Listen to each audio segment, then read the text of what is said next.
प्यारे दोस्तों, सत श्री अकाल, नमस्ते, सलाम। ਅੱਜ ਆਪਾਂ ਸਵਾਸਾਂ ਦੇ ਸਫ਼ਰ ਕਹਾਣੀ ਦਾ ਚੌਥਾ ਪਾਰਟ ਸੁਣਦੇ ਹਾਂ। ਪਰ ਇਸ ਤੋਂ ਪਹਿਲਾਂ ਮੈਂ ਆਪਣੇ ਸਾਰੇ ਸਰੋਤਿਆਂ ਤੋਂ, ਦੋਸਤਾਂ ਤੋਂ ਮਾफ़ੀ ਮੰਗਦਾ ਕਿ ਤੁਹਾਨੂੰ ਚੌਥਾ ਪਾਰਟ ਦਾ ਬਹੁਤ ਇੰਤਜ਼ਾਰ ਕਰਨਾ ਪਿਆ। ਉਹ ਇਸ ਕਰਕੇ ਕਿ ਸਾਡੇ ਘਰ ਦੇ ਵਿੱਚ ਬੇਟੀ ਦਾ ਵਿਆਹ ਕਾਰਜ ਰਚਿਆ ਹੋਇਆ ਸੀ, ਇਸ ਕਰਕੇ ਲੇਟ ਹੋ ਗਏ। ਬਹੁਤ ਸਾਰੇ ਦੋਸਤਾਂ ਦੇ ਫੋਨ ਆ ਰਹੇ ਸਨ ਕਿ ਇਸ ਕਹਾਣੀ ਦੇ ਵਿੱਚ ਅੱਗੇ ਕੀ ਹੋਵੇਗਾ। ਇਹ ਕਹਾਣੀ ਹੈ ਹੀ ਐਸੀ ਕਿ ਹਰ ਪਾਰਟ ਤੋਂ ਬਾਅਦ ਇਸ ਤਰ੍ਹਾਂ ਲੱਗਦਾ ਹੈ ਕਿ ਹੁਣ ਅੱਗੇ ਕੀ ਹੋਵੇਗਾ, ਹੁਣ ਅੱਗੇ ਕੀ ਹੋਵੇਗਾ। ਸੋ ਇਸ ਤਰ੍ਹਾਂ ਬਹੁਤ ਸਾਰੇ ਮੇਰੇ ਦੋਸਤਾਂ ਨੇ, ਮੇਰੇ ਸਰੋਤਿਆਂ ਨੇ ਫੋਨ ਰਾਹੀਂ, ਈਮੇਲ ਰਾਹੀਂ ਪੁੱਛਿਆ ਅਤੇ ਕਾਰਨ ਵੀ ਪੁੱਛਿਆ ਕਿ ਲੇਟ ਕਿਉਂ ਹੋ ਰਿਹਾ, ਡਿਲੇ ਕਿਉਂ ਹੋ ਰਿਹਾ ਚੌਥਾ ਪਾਰਟ। ਸੋ ਆਓ ਹੁਣ ਆਪਾਂ ਇਸ ਕਹਾਣੀ ਮੇਰੇ ਸਵਾਸਾਂ ਦਾ ਸਫ਼ਰ ਦਾ ਚੌਥਾ ਪਾਰਟ ਸਰਵਣ ਕਰਦੇ ਹਾਂ। ਇਸ ਤੋਂ ਪਹਿਲਾਂ ਅਸੀਂ ਸੁਣਿਆ ਕਿ ਜੁਗਨੀ ਨੂੰ ਉਸ ਦਾ ਮਾਂ ਪਿਓ ਘਰੇ ਲੈ ਆਇਆ, ਜੁੱਗੀ ਨੂੰ ਵੀ ਉਸ ਦੀ ਮਾਂ ਘਰੇ ਲੈ ਆਈ ਸੀ। ਕਾਫੀ ਸਮਾਂ ਬੀਤ ਗਿਆ ਸੀਗਾ, ਪਰ ਹਾਲੇ ਤੱਕ ਦੋਵਾਂ ਪਰਿਵਾਰਾਂ ਦੇ ਵਿੱਚ ਕੋਈ ਤਲਾਕ ਦੀ ਗੱਲ ਨਹੀਂ ਚੱਲ ਰਹੀ ਸੀਗੀ। ਤਾਂ ਹੁਣ ਆਪਾਂ ਇਸ ਤੋਂ ਅੱਗੇ ਕਹਾਣੀ ਸੁਣਦੇ ਹਾਂ। ਉਧਰ ਪਿਛਲੇ 6 ਮਹੀਨਿਆਂ ਤੋਂ ਜੁਗਨੂ ਘਰ ਵਿੱਚ ਹੀ ਰਹਿ ਰਹੀ ਸੀ, ਬਾਹਰ ਕਿਤੇ ਨਹੀਂ ਗਈ ਸੀ। ਘਰ ਵਿੱਚ ਸਭ ਠੀਕ ਠਾਕ ਸੀ, ਸਭ ਇੱਕ ਦੂਜੇ ਨਾਲ ਗੱਲਾਂ ਬਾਤਾਂ ਕਰਨ ਲੱਗ ਪਏ ਸਨ। ਪਰ ਜੁਗਨੂ ਦਾ ਬਾਹਰ ਪਿੰਡ ਵਿੱਚ ਕਿਸੇ ਦੇ ਘਰ ਜਾਣਾ ਮਨ੍ਹਾ ਸੀ।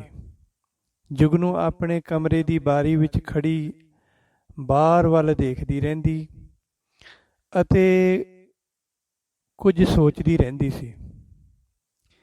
ਇੱਕ ਦਿਨ ਉਸਨੇ ਆਪਣੇ ਸ਼ਾਤਰ ਦਿਮਾਗ ਨਾਲ ਆਪਣੀ ਸੋਚ ਨੂੰ ਅੰਜਾਮ ਦੇ ਦਿੱਤਾ। ਹੋਇਆ ਇਸ ਤਰ੍ਹਾਂ ਕਿ ਉਹ ਘਰ ਦੇ ਸਾਰੇ ਗਹਿਣੇ ਅਤੇ ਬਹੁਤ ਸਾਰੇ ਪੈਸਿਆਂ ਦੀ ਗਠੜੀ ਬਣਾ ਕੇ ਰਾਤ ਦੇ ਸਮੇਂ ਘਰ ਦੀ ਕੰਧ ਉੱਤੋਂ ਛਾਲ ਮਾਰ ਕੇ ਨੱਠ ਤੁਰੀ। ਘਰ ਦੇ ਸਾਰੇ ਜੀ ਸੁੱਤੇ ਪਏ ਸਨ। ਸਭ ਨੂੰ ਵਿਸ਼ਵਾਸ ਹੋ ਗਿਆ ਸੀ ਕਿ ਹੁਣ ਇਹ ਆਰਾਮ ਦੇ ਨਾਲ ਬੈਠ ਗਈ ਆ। ਪਰ ਉਸ ਦੇ ਸ਼ਾਤਰ ਦਿਮਾਗ ਨੇ ਇਹ ਕਾਰਾ ਕਰ ਦਿੱਤਾ ਸੀ ਕਿ ਉਸਨੇ ਘਰ ਦੇ ਬਹੁਤ ਸਾਰੇ ਪੈਸੇ ਅਤੇ ਗਹਿਣੇ ਗੱਟੇ ਇਕੱਠੇ ਕਰਕੇ ਇੱਕ ਗੱਠ ਬਣਾਈ ਅਤੇ ਕੰਧ ਦੀ ਛਾਲ ਮਾਰ ਕੇ ਤੁਰ ਗਈ। ਕੰਧ ਉੱਤੋਂ ਦੀ ਛਾਲ ਮਾਰ ਕੇ ਤੁਰ ਗਈ। ਰਾਤੋਂ ਰਾਤ ਤੁਰਦੀ ਨੇ ਬਹੁਤ ਪੈਂਡਾ ਤੈਅ ਕਰ ਲਿਆ ਸੀ। ਦਿਨ ਚੜ੍ਹਦੇ ਤੱਕ ਉਹ 5 ਪਿੰਡ ਪਾਰ ਕਰ ਗਈ ਸੀ। ਉਹਨਾਂ ਸਮਿਆਂ ਦੇ ਵਿੱਚ ਇੰਨੀ ਵਹੀਕਲ ਦੀ ਫੈਸਿਲਿਟੀ ਨਹੀਂ ਹੁੰਦੀ ਸੀ। ਬੱਸਾਂ ਚੱਲਦੀਆਂ ਸੀ, ਕੋਈ ਮਿੰਨੀ ਬੱਸਾਂ ਚੱਲਦੀਆਂ ਹੁੰਦੀਆਂ ਸੀ ਰੋਡਸ 'ਤੇ। ਤਾਂ ਕਾਰਾਂ ਵਿੱਚੋਂ ਨਵੀਂ ਕਾਰ ਉਹਨਾਂ ਦਿਨ 'ਚ ਮਰੂਤੀ ਕਾਰ ਹੀ ਆਈ ਸੀ। ਬਾਕੀ ਉਹੀ ਅੰਬੈਸਡਰ, ਉਹੀ ਫੀਐਟ ਕਾਰ ਨੋਰਮਲੀ ਲੋਕਾਂ ਕੋਲੇ, ਪੈਸੇ ਵਾਲੇ ਲੋਕਾਂ ਕੋਲੇ ਹੁੰਦੀਆਂ ਸੀ। ਰੋਡ 'ਤੇ ਇੰਨਾ ਰਸ਼ ਨਹੀਂ ਹੁੰਦਾ ਸੀ ਵਹੀਕਲਸ ਦਾ। ਤਾਂ ਉਹ ਤੁਰਦੀ ਦਿਨ ਚੜ੍ਹਦੇ ਤੱਕ 5 ਪਿੰਡ ਪਾਰ ਕਰ ਗਈ। ਫਿਰ ਉਸਨੇ ਵੱਡੀ ਸੜਕ ਉੱਤੇ ਜਾ ਕੇ ਮਿੰਨੀ ਬੱਸ ਫੜ ਲਈ ਅਤੇ ਸ਼ਹਿਰ ਪਹੁੰਚ ਗਈ। ਉੱਥੋਂ ਅੱਗੇ ਫਿਰ ਵੱਡੇ ਸ਼ਹਿਰ ਚੰਡੀਗੜ੍ਹ ਵਾਲੀ ਉਸਨੇ ਨੌਨ ਸਟਾਪ ਬੱਸ ਲੈ ਲਈ। ਚੰਡੀਗੜ੍ਹ ਪਹੁੰਚ ਕੇ ਉਸਨੇ ਇੱਕ ਹੋਟਲ ਵਿੱਚ ਕਮਰਾ ਲਿਆ ਅਤੇ 3-4 ਦਿਨ ਹੋਟਲ ਤੋਂ ਬਾਹਰ ਹੀ ਨਾ ਨਿਕਲੀ। ਇੱਕ ਦਿਨ ਰਾਤ ਨੂੰ ਹਨੇਰਾ ਪੈਣ ਉੱਤੇ ਉਹ ਇੱਕ ਸ਼ੋਅਰੂਮ ਵਿੱਚੋਂ ਆਪਣੇ ਵਾਸਤੇ 4-5 ਜੋੜੀਆਂ ਕੱਪੜਿਆਂ ਦੀਆਂ ਵਧੀਆ ਤੇ ਫੈਸ਼ਨੇਬਲ ਖਰੀਦ ਲਿਆਈ। ਫਿਰ ਹੋਟਲ ਦੇ ਫੋਨ ਤੋਂ ਫੋਨ ਕਰਕੇ ਉਸਨੇ ਆਪਣੇ ਵਿਸ਼ਵਾਸ ਵਾਲੇ ਇੱਕ ਦੋਸਤ ਨੂੰ ਬੁਲਾ ਲਿਆ ਅਤੇ ਸਾਰੀ ਕਹਾਣੀ ਦੱਸ ਦਿੱਤੀ। ਫਿਰ ਹੌਲੀ ਉਸ ਦਾ ਸਾਰੇ ਮਿੱਤਰਾਂ ਦੇ ਨਾਲ ਮੇਲ ਹੋ ਗਿਆ। ਜੁਗਨੂ ਹੁਣ ਫੇਰ ਰਾਤਾਂ ਸਮੇਂ ਘੁੰਮਦੀ ਅਤੇ ਦਿਨ ਵੇਲੇ ਸੁੱਤੀ ਰਹਿੰਦੀ। ਘਰਦਿਆਂ ਨੂੰ ਉਹ ਲੱਭਿਆ ਵੀ ਨਹੀਂ ਲੱਭਦੀ ਸੀ। ਪ੍ਰਤਾਪ ਸਿੰਘ ਦੇ ਮਨ ਵਿੱਚ ਵਾਰ-ਵਾਰ ਖਿਆਲ ਆਉਂਦਾ ਸੀ ਕਿ ਉਸ ਨੂੰ ਉਸੇ ਦਿਨ ਕਿਉਂ ਨਾ ਘਰੇ ਲਿਆ ਕੇ ਗੋਲੀ ਮਾਰ ਦਿੱਤੀ ਅਤੇ ਮਾਰ ਕੇ ਘਰ ਵਿੱਚ ਹੀ ਕਿਤੇ ਨੱਪ ਦਿੰਦੇ। ਅੱਜ ਆਹ ਦਿਨ ਤਾਂ ਨਾ ਦੇਖਣੇ ਪੈਂਦੇ। ਜੁਗਨੂ ਹੁਣ ਸਾਰੇ ਹੱਦਾਂ ਬੰਨੇ ਟੱਪ ਗਈ ਸੀ। ਉਹ ਬਹੁਤ ਸ਼ਰਾਬ ਪੀਂਦੀ ਸੀ ਅਤੇ ਨਸ਼ੇ ਵਿੱਚ 1, 2 ਜਾਂ 4 ਮੁੰਡਿਆਂ ਨਾਲ ਕੀ ਹੋਇਆ ਜਾਂ ਕੀ ਕੀਤਾ ਉਸ ਨੂੰ ਪਤਾ ਹੀ ਨਹੀਂ ਲੱਗਦਾ ਸੀ। ਉਹ ਰਾਤ ਵੇਲੇ ਕਲੱਬਾਂ ਵਿੱਚ ਜਾਂਦੀ ਸੀ ਅਤੇ ਸ਼ਰਾਬ ਪੀ ਕੇ ਮੁੰਡਿਆਂ ਨਾਲ ਡਾਂਸ ਕਰਦੀ ਸੀ। ਉਹਨਾਂ ਦਿਨਾਂ ਵਿੱਚ ਕਲੱਬਾਂ ਅੰਦਰ ਮਿਥਨ ਚੱਕਰਵਰਤੀ ਦੀ ਫਿਲਮ ਡਿਸਕੋ ਡਾਂਸਰ ਅਤੇ ਰਿਸ਼ੀ ਕਪੂਰ ਦੀ ਫਿਲਮ ਕਰਜ਼ ਦੇ ਗਾਣੇ ਬਹੁਤ ਵੱਜਦੇ ਸੀ, ਜਿਨ੍ਹਾਂ ਉੱਤੇ ਮੁੰਡੇ ਕੁੜੀਆਂ ਮਸਤ ਹੋ ਕੇ ਨੱਚਦੇ ਸਨ ਅਤੇ ਮਸਤੀ ਵਿੱਚ ਹੀ ਸਰੀਰਾਂ ਦੀਆਂ ਖੇਡਾਂ ਖੇਡਦੇ ਸਨ। ਮੁੰਡਿਆਂ ਦੇ ਜਿਸਮਾਂ ਨਾਲ ਖੇਡਦੀ ਜੁਗਨੂ ਸ਼ਹਿਰ ਦੇ ਵੱਡੇ ਅਫਸਰਾਂ ਤੱਕ ਪਹੁੰਚ ਗਈ। ਮੁੰਡਿਆਂ ਦੇ ਜਿਸਮਾਂ ਨਾਲ ਖੇਡਦੀ ਜੁਗਨੂ ਸ਼ਹਿਰ ਦੇ ਵੱਡੇ ਅਫਸਰਾਂ ਤੱਕ ਪਹੁੰਚ ਗਈ ਅਤੇ ਅਫਸਰਾਂ ਦੇ ਰਾਹੀਂ ਉਹ ਇੱਕ ਦਿਨ ਮੰਤਰੀ ਦੇ ਬੈੱਡਰੂਮ ਵਿੱਚ ਪਹੁੰਚ ਗਈ।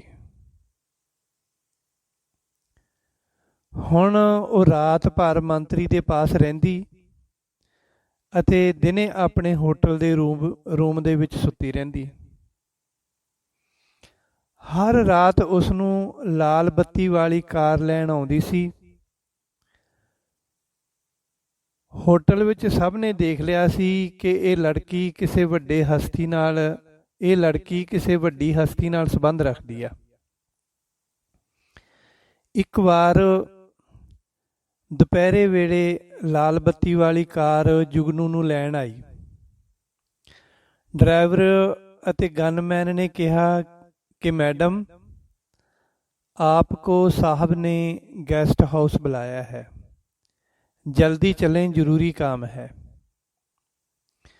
जुगनू तैयार होके लाल बत्ती वाली कार विच बैठी तो गनमैन ने शराब की बोतल दिंदे हुए कहा, मैडम साहब ने बोला है कि आप पहले से ही अपना मूड बनाकर आए। शराब देख के जुगनू दियां अखां विच भी चमक आ गई, क्योंकि अज उठदियां ही उसने नशा नहीं पीता सी। उसका सिर दर्द कर रहा सी। उसने कार विच ही सोडे नाल शराब पीनी शुरू कर दिती। गैसट हाउस पहुंचण तक वो टुन्न हो गई सी। उसनूं एक रूम विच बिठा दिता गया। उत्थे मंत्री जी नहीं सी, पर होर लोग फिरदे सन। तसल्ली देण लई रसोईये ने कहा, मैडम आप बैठिए, साहब अभी आते हैं। गैसट हाउस के सारे दरवाजे बंद कर दिते गए अते रेडियो की आवाज़ उच्ची कर दिती। जलंधर स्टेशन उत्ते ਦੁਪਹਿਰ ਵੇਲੇ ਭੈਣਾਂ ਦਾ ਪ੍ਰੋਗਰਾਮ ਆ ਰਿਹਾ ਸੀ। ਗਨਮੈਨ, ਡਰਾਈਵਰ ਅਤੇ ਰਸੋਈਏ ਸਭ ਇੱਕ ਇੱਕ ਕਰਕੇ ਜੁਗਨੂ ਦੇ ਕਮਰੇ ਵਿੱਚ ਆ ਗਏ। ਉਹ ਸਾਰੇ ਗਿਣਤੀ ਵਿੱਚ 13 ਜਣੇ ਸਨ। ਸਭ ਨੂੰ ਦੇਖ ਕੇ ਜੁਗਨੂ ਘਬਰਾ ਗਈ। ਇਸ ਤੋਂ ਪਹਿਲਾਂ ਕਿ ਉਹ ਕੁਝ ਬੋਲਦੀ, ਡਰਾਈਵਰ ਨੇ ਉਸ ਦਾ ਮੂੰਹ ਬੰਦ ਕਰ ਦਿੱਤਾ ਅਤੇ ਉਸ ਦੀਆਂ ਬਾਹਾਂ ਪਿੱਛੇ ਕਰਕੇ ਬੰਨ੍ਹ ਦਿੱਤੀਆਂ। ਸਭ ਨੇ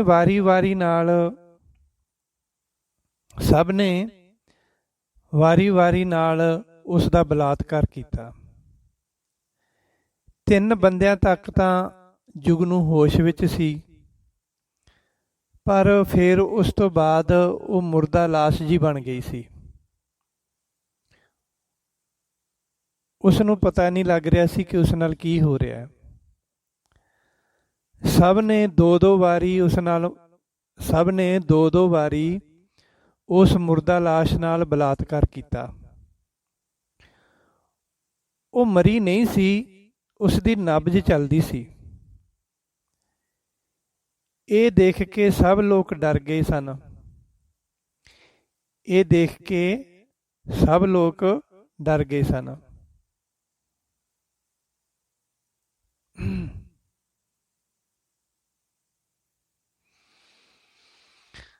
ਉਸ ਦੀ ਐਸੀ ਹਾਲਤ ਦੇਖ ਕੇ ਡਰਾਈਵਰ, ਜਿੰਨੇ ਵੀ ਲੋਕ ਸਨ, ਸਾਰੇ ਡਰ ਗਏ। ਉਸ ਨੂੰ ਹੋਸ਼ ਵਿੱਚ ਲਿਆਉਣ ਵਾਸਤੇ ਉਸ ਉੱਪਰ ਪਾਣੀ ਦੀ ਬਾਲਟੀ ਸੁੱਟ ਦਿੱਤੀ। ਪਾਣੀ ਦੀ ਛੱਲ ਵੱਜਣ ਨਾਲ ਉਸ ਦੇ ਅੰਗ ਥੋੜ੍ਹੇ ਹਰਕਤ ਵਿੱਚ ਆਏ ਤਾਂ ਸਾਰਿਆਂ ਦੇ ਸਾਹਾਂ ਵਿੱਚ ਸਾਹ ਆ ਗਏ ਅਤੇ ਫਿਰ ਉਹ ਸਾਰੇ ਜਣੇ ਸ਼ਾਮ ਹੋਣ ਦੀ ਉਡੀਕ ਕਰਨ ਲੱਗੇ। ਸੂਰਜ ਡੁੱਬਣ ਤੋਂ ਬਾਅਦ ਉਸ ਨੂੰ ਕਾਰ ਵਿੱਚ ਪਾਇਆ ਅਤੇ ਚੰਡੀਗੜ੍ਹ ਦੀ ਇੱਕ ਸੁੰਨਸਾਨ ਸੜਕ ਉੱਪਰ